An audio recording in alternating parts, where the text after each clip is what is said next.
మీ మత గ్రంథం ఒప్పుకోదండి. సరే ఒక మాట అడుగుతాను చెప్తారా? ఒప్పుకోదు. గురుగారు అందరినీ కాపీలు అంటది. విగ్రహారాధన నీ మత గ్రంథం ఒప్పుకుంటుందా? ఈ క్లిప్ చూస్తున్నారు కదా. హెచ్ఎం టీవీ ఛానల్లో ఇటీవల జరిగిన ఒక చర్చలో ఒక ముస్లిం వక్తను ఉద్దేశించి విగ్రహారాధన నీ మత గ్రంథం ఒప్పుకుంటుందా అని విహెచ్పి స్టేట్ ప్రెసిడెంట్ శశిధర్ గారు అడిగారు.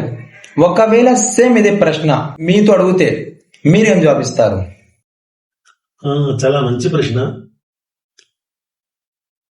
ఒక్క మాటలో చెప్పాలంటే విగ్రహారాధన ఇస్లాం మత గ్రంథమైన ఖురాన్ అంగీకరించదు. అయితే ఖురాన్ మాత్రమే అంగీకరించదా? నిజానికి మన శశిధర్ గారికి తెలుసో తెలియదో కానీ హిందూ సనాతన ధర్మమైన వేదాలు కూడా అంగీకరించవు.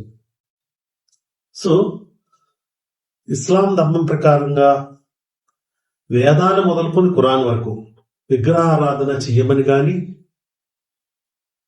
చేసినట్లుగా కానీ ఎటువంటి రుజువు లేదు. కాబట్టి ఆర్య సామాజికుడు స్వామి దయానంద సరస్వతి కూడా ఆయన విగ్రహారాధన ఖండించడమే కాకుండా విగ్రహారాధన వ్యతిరేకంగా పోరాటాలు కూడా చేశారు. ఆయన పండిత్ గోపదేవ్ గారు కూడా యజుర్వేదము 40 అధ్యాయంలో ఈశా వ్యాసోపనిషత్తు వివరణ ఇస్తూ విగ్రహారాధన నరకానికి తొలిమెట్టు అని చెప్పడం జరిగింది. కాబట్టి విగ్రహారాధన అనేది ఇస్లాం ధర్మము అంగీకరించదు, సనాతన ధర్మం కూడా అంగీకరించదు. ఎవరైనా విగ్రహారాధన సనాతన ధర్మమే అని చెప్పదలుచుకుంటే దానికి రుజువులు కావాలి.